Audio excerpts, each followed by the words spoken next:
transdérmica, quando eu falo em vias transdérmicas, estou me referindo a vias transmucosas ou tópicas, vias tópicas na pele, certo? Administração cutânea, administração na pele, certo? Então, quando você ouvir falar de via transdérmica, via transmucosas, tópicas e cutânea, certo?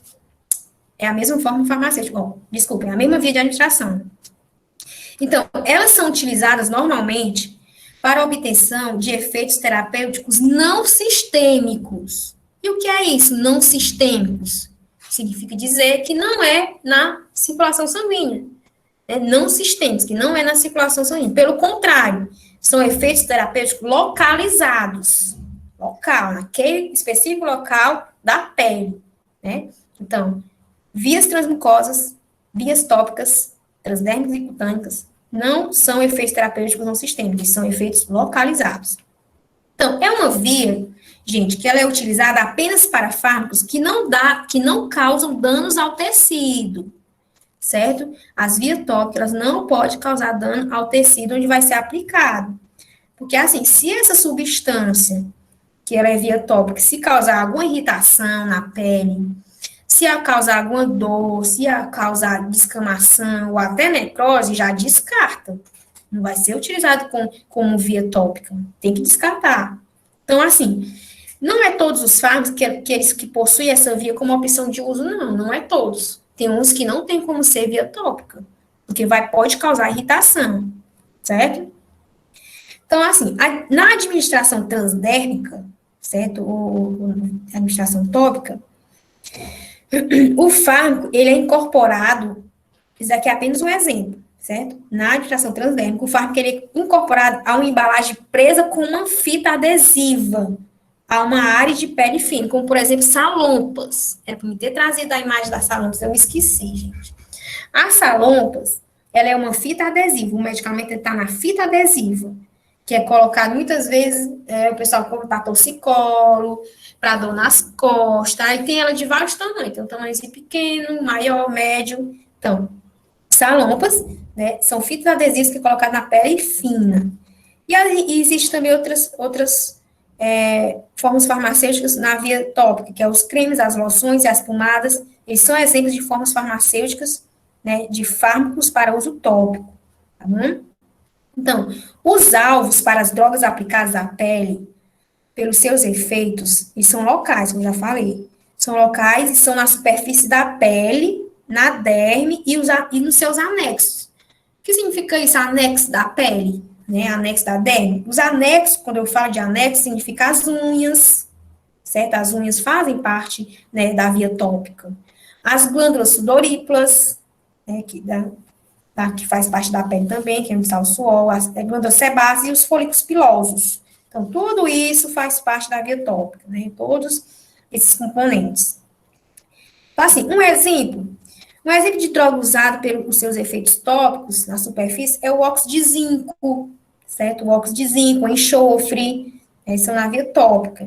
Eles são aplicados sobre a pele e devem penetrar a camada apropriada na pele para produzir os efeitos terapêuticos desejados, certo? Então, qualquer forma farmacêutica que foi elaborada no laboratório, na indústria, a intenção sempre é dar o efeito terapêutico desejado para o paciente, para o cliente. Sempre, seja lá gota, seja lá via de administração oral ou via de administração cutânea, não importa a via, não importa a forma farmacêutica. A intenção é que gere resposta, que gere resultados. Então, assim, a administração de fármacos através de membranas mucosas, ainda falando sobre a via cutânea, a via tópica, pode proporcionar potencialmente uma rápida absorção, baixa incidência de infecção, certo? Baixa incidência de infecção e conveniência de sua administração, além de evitar o ambiente gastrointestinal, claro, né? A via tópica, um medicamento da forma farmacêutica utilizado por via tópica, ela vai evitar o ambiente gastrointestinal, né? Ou seja, o metabolismo de primeira passagem pelo fígado não vai passar por isso, porque é um efeito local, tá? E aí tem, como no slide de vocês, as indicações na via transdérmica, que é a absorção lenta e contínua, a absorção na pele, certo? E alguns exemplos.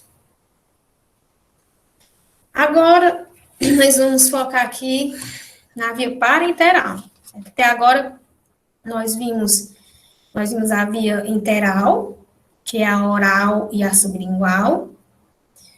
Nós vimos a via transdérmica, que é na pele, a cutânea. Agora a gente vai falar um pouco sobre a via parenteral, certo? Que ela está dividida nessas 4 aí. Subcutânea, intravenosa, intramuscular e intratecal. A subcutânea, né, a medicação é introduzida na região subcutânea, na hipoderme, certo? Hipoderme, na pele, gordura. Já a intravenosa, a medicação é introduzida diretamente na corrente sanguínea. A intramuscular, a medicação é introduzida diretamente no músculo, claro, a própria palavra já está dizendo, né, intramuscular. E a intratecal é administrada no espaço subcaracnoide, né, através de punção lombar, que é aqui, eu vou falar mais na frente, que é bem atrás aqui, no canal medular, aqui nas vértebras, na medula espinhal, certo? Então, aqui, vamos começar falando sobre a administração por injeção via parenteral, certo?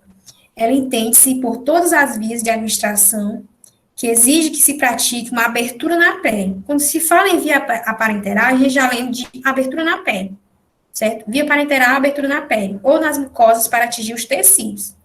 Então, a administração parenteral das drogas, ela evita-se o trato gastrointestinal também, né? Não vai passar pelo trato gastrointestinal. E as vias parenterais, né, são as subcutâneas, que é sobre a pele, intramuscular, no músculo, intravenosa na veia, intratecal, ao redor da medula espinhal. Falando da via intravenosa, né, falando um pouco sobre a via intravenosa. Ela tem como vantagem, gente, a via intravenosa, a obtenção rápida de efeito, certo? É a via mais rápida. De todas essas vias aí, parenteral, a mais rápida é a intravenosa. A mais rápida. Aqui vai gerar o efeito mais rápido é a intravenosa. Mais precisa para a administração de um fármaco e a possibilidade de administração de grandes volumes, né? É onde pode ser aplicado grandes volumes em infusão lenta. E tem como desvantagem, é claro, todos, às vezes não tem só vantagem, tem desvantagem também. Tem como desvantagem riscos de infecções por contaminação, né? Pode haver, sim, um risco maior de infecção, de contaminação na via intravenosa. Então, sendo impróprio para substâncias oleosas ou insolúveis, né? Substâncias que são oleosas, né, elas não são administradas por via intravenosa. Mas lá na frente eu vou dar exemplos, fotos de medicamentos intravenosos. Então, na administração por intravenosa, insere-se uma agulha diretamente na veia. Claro, todo mundo sabe isso, né? Diretamente na veia, a agulha. Então, assim, a solução que contém o medicamento, ela pode ser administrada de doses únicas ou por infusão contínua. Quando eu falo aqui de infusão contínua, quando você for estagiar no hospital, quando você for fazer sua prática, você vai entender mais sobre essa questão de infusão contínua, que muitas vezes usa a bomba de infusão. Né? A bomba de infusão, né, que ela ajuda o medicamento a ser administrado no paciente de forma contínua, de forma lenta. Quando você estiver na prática, você vai conhecer a bomba de infusão. Então, a concentração máxima eficaz que chega aos tecidos depende fundamentalmente da rapidez da injeção, certo? E outra coisa, muito importante, na administração intravenosa não ocorre absorção, apenas distribuição. Certo? Por quê? Porque é direto na corrente sanguínea, então vai haver apenas distribuição, certo? Então, a via intravenosa, certo, é a melhor maneira, é sim a melhor maneira de disponibilizar uma dose precisa por todo o corpo de forma rápida e bem controlada. E também ela é utilizada na administração de soluções irritantes, que causam dor ou danificariam os tecidos, se fosse administrado por injeção subcutânea intramuscular, certo? Então, existem medicamentos que podem causar mais dor, certo? Que são soluções irritantes, que elas vão ser dadas intravenosa e não subcutânea intramuscular, né? Já a via subcutânea, certo? Agora, falei um pouco sobre a via intravenosa, agora sobre a via subcutânea. A via subcutânea, certo, gente? Ela é preferível quando se necessita que o medicamento seja absorvido de forma lenta e contínua, que é diferente da intravenosa. A intravenosa é forma rápida. Agora, a subcutânea é quando o médico quer que aquela medicação seja de forma lenta e contínua. certo? Esta via subcutânea tem como vantagem a absorção constante para soluções lentas, para suspensões, constante, lenta. E tem como desvantagem a facilidade de possuir sensibilização, certo? Medicamento de via subcutânea, eles podem produzir sensibilização, pode produzir dor, necrose, né, devido a substâncias que são irritantes, como, por exemplo, a heparina. A heparina que é subcutânea. A heparina é um anticoagulante, que é muito usado nos hospitais. Então, quando a pessoa recebe a heparina subcutânea, depois de várias aplicações, o local onde vai ser administrado vai ficar com umas manchas roxas, certo? Vai ficar preto, necrosado, certo? Mas depois vai sumir. Vai ficar necrosado não, porque necrosado já é algo mais sério. Vai ficar roxo mesmo, as manchas. Certo? Mas depois, com o tempo, quando parar de administrar, vai diminuindo. E isso é a via subcutânea. Então, na administração por via subcutânea, insere-se uma agulha no tecido adiposo. Lá na via intravenosa, a agulha é inserida na veia. Aqui na subcutânea, é inserido no tecido adiposo, logo abaixo da pele. Então, após o medicamento ser injetado, né, via subcutânea, ele percorre os pequenos vasos sanguíneos capilares e é transportado pela corrente sanguínea. Então, isso que eu queria falar sobre a via subcutânea. Agora vou falar um pouco sobre a via intramuscular. Essa subcutânea, ela pode ser aplicada em qual parte do corpo? Bom, pode ser aqui na parte da barriga, né, no tecido, da pele. É muitas vezes aplicado na barriga mesmo. Até a própria insulina, né, que ela é subcutânea. Ou no braço, na região aqui do braço, não em cima, mas embaixo, aqui na parte da pele. Embaixo do braço, porque não tem nenhuma imagem aqui. Mas, assim, quando vocês forem no estágio, na prática, vocês vão aprender mais sobre essa questão da administração na prática e os locais certos, né? Que uma coisa é a teoria, né? E outra coisa é a prática. Por isso que vocês têm que cobrar a prática de vocês nessa área. Não tem como não ter prática, tem que ter a prática. Viu? Professora. Oi. Diga aqui uma coisa. A aplicação de insulina, ela não pode ser aplicada em cima do braço, como se fosse intramuscular, não, né? Não, porque a intramuscular é uma via, né? E a subcutânea é outra. Porque, assim, a minha mãe toma duas qualidades de insulina, né? Que é a NPH e a insulina regular. Aí ela foi... Eu não pude estar com ela no postinho de saúde. Aí ela foi só e lá a médica... Né, acho que não foi a médica, foi a enfermeira, não sei. Ensinou ela como aplicar. Ela que se aplica só, né? Eu aplicava ela na barriga. Só que aí aconteceu um probleminha, um desconforto. Aí ela voltou aqui no braço. Aí eu falei para ela que o certo, eu já vi relatos, que é aqui, quando a gente dá aquele tchauzinho, aquele famoso tchauzinho, fica aqui balancando aqui embaixo, né? Assim que tem essas gordurinhas assim, é mais aqui Pronto, embaixo. essa faixa aí mesmo, embaixo. Ela tem a vantagem de absorção relativamente rápida, certo? A absorção da intramuscular é mais rápida que a subcutânea, sendo adequado para a administração de volumes moderados, certo? Enquanto lá na endovenosa é volumes grandes, aqui na intramuscular é um volume moderado de substâncias oleosas e suspensão. Olha, é diferente da via endovenosa. Na via endovenosa, a substância ela não pode ser oleosa oleosa não, já que na intramuscular são substâncias oleosas. E as desvantagens da intramuscular? A desvantagem é a dor, né? Uma das desvantagens é a dor. Né? O aparecimento de lesões musculares pela aplicação de substâncias irritantes, promovendo também o aparecimento de processo inflamatório. Essa é a desvantagem da via intramuscular. A rapidez com que o medicamento é absorvido na corrente sanguínea depende, em parte, do suprimento do sangue para o músculo. Então, essa parte para vocês entenderem, vou repetir, para vocês entenderem bem essa parte aqui da absorção na via intramuscular. A rapidez com que o medicamento é absorvido na corrente sanguínea depende, em parte, do suprimento de sangue para o músculo. Ou seja, quanto menor quanto menor, presta atenção no que eu vou falar, quanto menor for o suprimento de sangue para o músculo, mais tempo o medicamento demora para ser absorvido. Se naquele determinado local, né, o suprimento de sangue ele for menor, tiver um fluxo sanguíneo menor, significa dizer que vai ter mais tempo o medicamento demora a ser absorvido, certo? A injeção subcutânea ou intramuscular de fármacos, elas produzem geralmente um efeito mais rápido que a administração oral, claro. Tanto a subcutânea como a intramuscular, o efeito dela vai ser mais rápido do que o comprimido, do que uma cápsula. Isso é óbvio.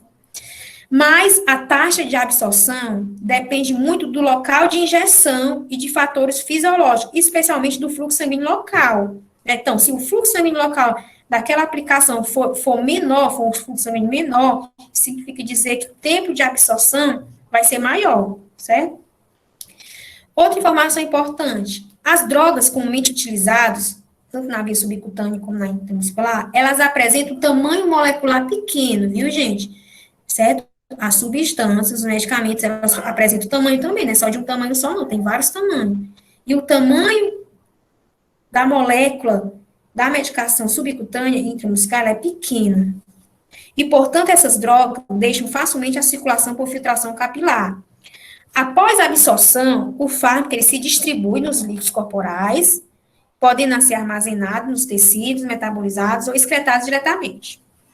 Então, assim, a administração parenteral, né, de uma forma geral, de fármacos, que consiste na introdução direta de um fármaco através das barreiras de defesa do corpo, na circulação sistêmica, supera imediatamente as barreiras capazes de limitar a eficiência dos fármacos administrados por via oral. Então, assim, a administração parenteral, ela vai evitar barreiras, ela vai evitar obstáculos, diferente dos fármacos que a gente viu na administração por via oral, certo?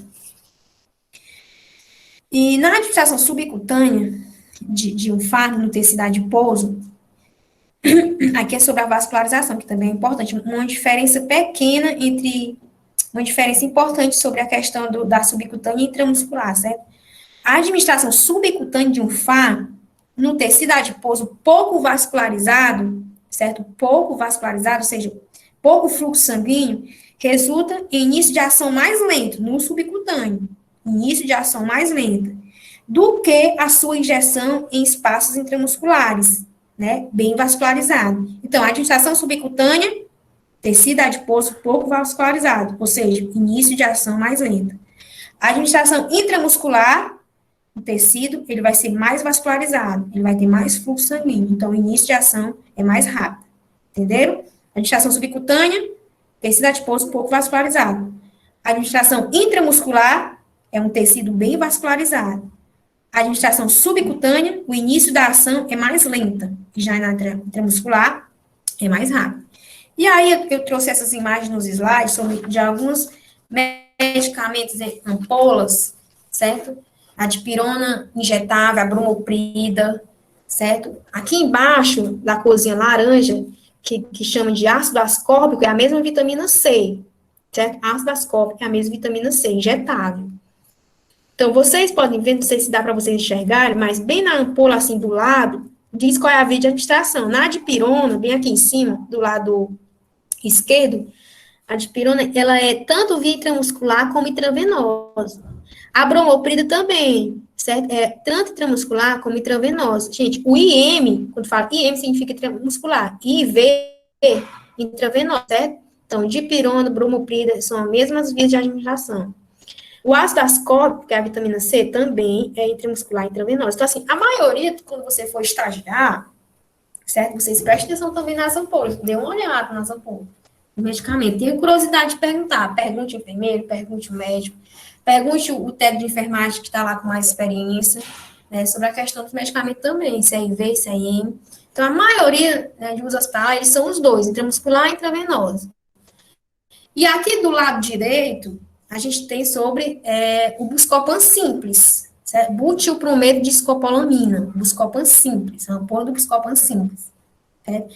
Já o Buscopan simples, ele já são a 3 vias, pode ser IV, pode ser IM e pode ser subcutânea, certo? O Buscopan simples pode ser intravenosa, intramuscular e subcutânea. As 3 vias, tá bom?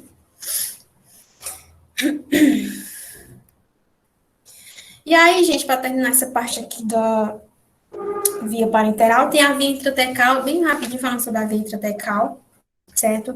A via intratecal, ela insere-se uma agulha entre duas vértebras, certo? Via intratecal entre duas vértebras na parte inferior da coluna vertebral, certo? Atrás, na coluna vertebral. Dentro do espaço ao redor da medula espinhal. Neste caso, o medicamento ele vai ser injetado no canal medular. Então, o medicamento na via intratecal ele vai ser direto no canal medular. Eu me esqueci de trazer um exemplo aqui da medicação intratecal. Eu esqueci de pesquisar para vocês. Vou ficar devendo também na próxima aula.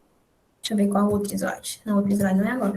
Falar só um pouco sobre a via nasal, a via inalatória e a via retal. Bem rapidinho, a gente está quase terminando a aula, né? Assim. Então, gente, a via nasal, ela não é a mesma coisa da via inalatória, são diferentes, viu? Via nasal, via inalatória, certo?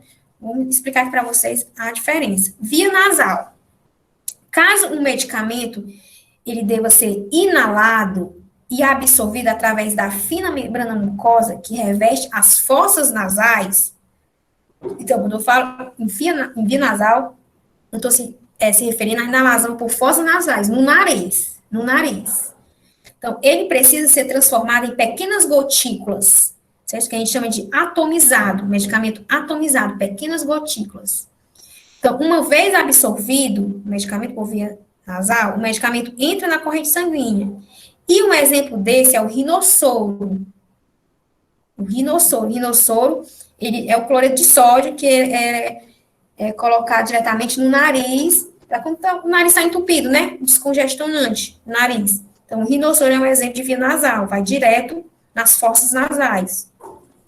Já a via inalatória, os medicamentos, eles são administrados por inalação pela boca, entendeu? Via nasal, inalação pelo nariz. Via inalatória, a inalação é pela boca, como, por exemplo, que eu já falei para vocês, das formas farmacêuticas anteriores, do salbutamol spray, a bombinha para pacientes asmáticos. Né? Ele é o spray, a bombinha, que é inalado pela boca, tá bom? Então, os medicamentos administrados por inalação pela boca, eles devem ser atomizados em partículas menores do que os administrados por via nasal. Então, as partículas dos medicamentos por via inalatória pela boca, elas devem ser menores do que a via nasal, as partículas do medicamento. Para que seja possível que o medicamento passe pela traqueia e entre nos pulmões, certo? Esses medicamentos por via inalatória, eles vão para os pulmões. A via inalatória, ela pode ser utilizada normalmente quando o agente terapêutico é um gás, um outro exemplo, certo? Outro exemplo de via inalatória é os anestésicos gasosos.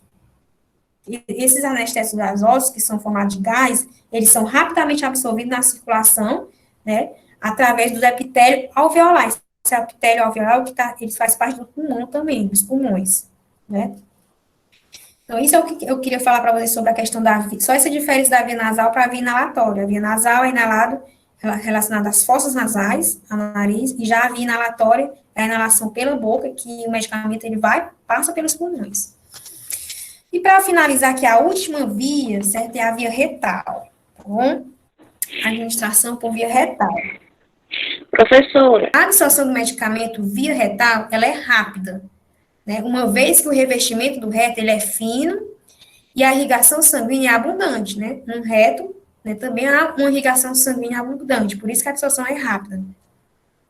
Então, esses medicamentos por via retal, a administração por via retal, eles são indicados quando o indivíduo não pode tomar o medicamento por via oral, devido às náuseas. Certo? O paciente não pode tomar o medicamento por via oral e vai ser via retal. Então, quando ele tem a impossibilidade de deglutir, ou seja, engolir, ou então com restrições alimentares, como acontece antes e depois de muitas intervenções cirúrgicas. Então, essa via subcutânea, ela pode ser útil em pacientes incapazes de tomar medicações pela boca, né? Em algumas situações que os pacientes não podem engolir o medicamento, em crianças, idosos, portadores de transtornos psiquiátricos, ou em estado de coma, o paciente está em coma. Os medicamentos que podem ser administrados por via retal, um dos exemplos, né, é o glicerol, que é o laxante, que ele é para constipação, certo? O glicerol, ele é via retal, para constipação, para a pessoa que não está conseguindo defecar. Ele ajuda como laxante. Então, assim, gente, a administração por via retal é uma administração que trata-se de uma via desconfortável, né? Eu acho que de todas as vias, essa é a mais desconfortável. Eu acho, minha opinião, né? Na maioria dos casos, porém, ela é extremamente útil em muitos quadros clínicos. Então, é necessário ela existir, porque é útil, certo? Mas que é desconfortável, é.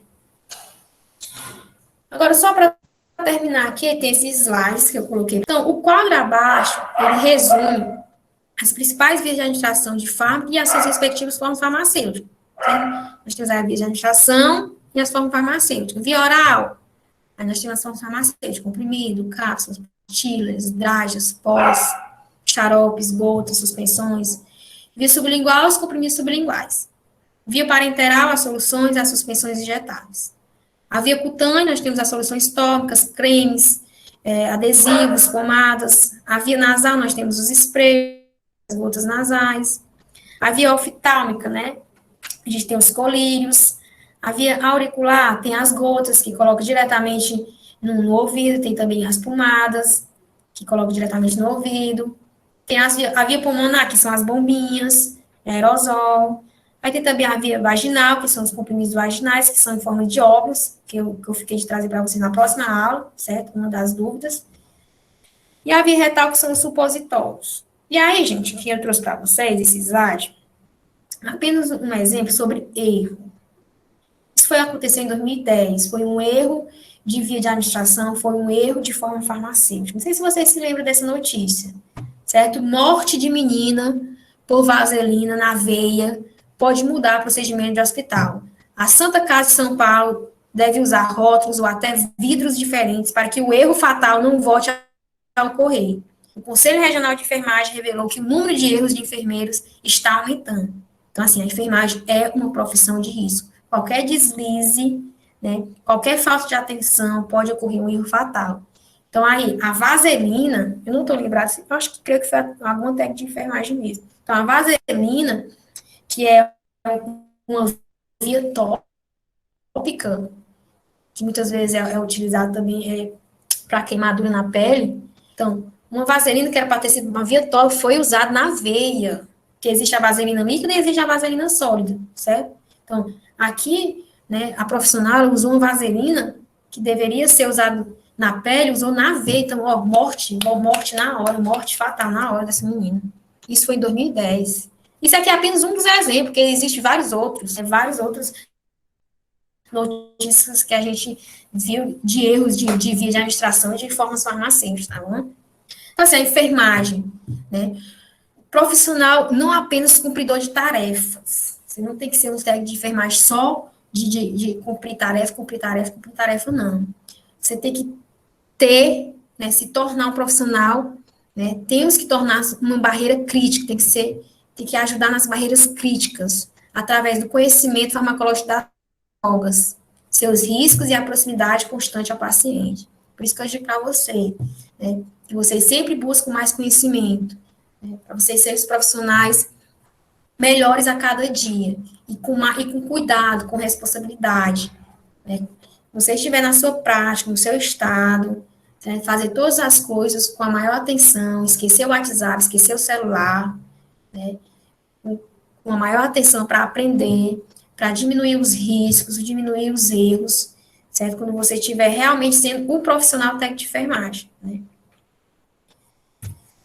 Então, assim, a enfermagem, as mãos que ajudam a curar podem matar por desconhecimento, certo? As mãos que ajudam a curar podem matar por desconhecimento. Então, como eu falei, a gente pode durar não sei quantos anos nessa terra, 60, 70, 80 anos, mas sempre vai ter alguma coisa para a gente aprender. A gente nunca sabe, não existe uma pessoa que sabe de tudo, não existe.